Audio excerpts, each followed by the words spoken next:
রনার কাছে শুনলাম আপনার মেয়ে নাকি পড়ালেখায় ভালো, তা এত তাড়াতাড়ি বিয়ে দেওয়ার জন্য ব্যতিব্যস্ত হয়ে উঠেছেন কেন? পড়ালেখায় তো ভালো, কিন্তু ফাত্রা একটা স্যাংরার পাল্লার পইছে। কখন কি হয় তার ঠিক নাই।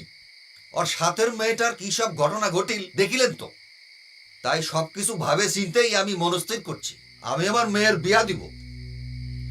আশেপাশে যা ঘটছে তা দেখে দুশ্চিন্তা না করে কোনো উপায় নেই, কিন্তু তাই বলে আরেকজনের খারাপ দেখে নিজের ভালোটা বন্ধ করা ঠিক না। আপনি যাই বলেন, আমার বুঝ আমার কাছে, আমি আমার মত বদলাবো না। মত বদলানোটা বড় কথা নয়, কিন্তু একটা স্থির সিদ্ধান্তে থাকতে গিয়ে যদি ভালো কিছুর ক্ষতি হয় তাহলে বিষয়টা নিয়ে একটু ভেবেচিন্তে দেখা উচিত না? আমি তো বললাম আমি আমার মত বদলাবো না। তাছাড়া ওই ফাত্রা চ্যাংরাটার সাথে যদি না জড়াইতো, একটা কথা ছিল, এখন এই সমস্যার একটাই সমাধান, যত তাড়াতাড়ি পারা যায় মেয়ের বিয়া দেয়া। তাছাড়া ইমাম সাহেব অত্যন্ত পরেজের মানুষ, এই সুযোগটাও হাতছাড়া করা ঠিক হবার নয়। আমি আসি, আসসালামু আলাইকুম।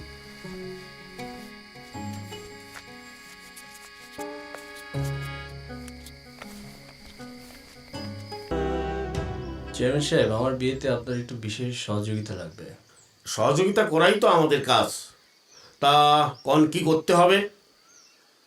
আমি যে মেয়েটাকে বিয়ে করব, ওই মেয়েটাকে সবুজ নামের একটা ছেলে পছন্দ করে। তো বিয়ের দিন ও যাতে কোনো ঝামেলা করতে না পারে, সেজন্য আপনার একটু বিশেষ সহযোগিতা দরকার। ওই চেংড়ার বাপের নাম কি? ওর বাপের নাম হলো সাত্তার। ও, সাত্তার। ঠিক আছে, বিষয়টা আমি মাথায় রাখলাম।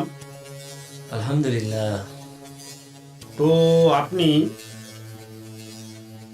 গ্রামের যে কোনো বাড়িতে যে কোনো সময়ে যেতে পারেন, আসতে পারেন। সেই কারণেই যে কোনো খবর আপনার রাখা অতি সহজ। জি। আর আপনি যে গ্রামে ইমামতি করছেন, সে গ্রামের লোকেরা বিচার সালিসের জন্য আমার কাছে আসে না।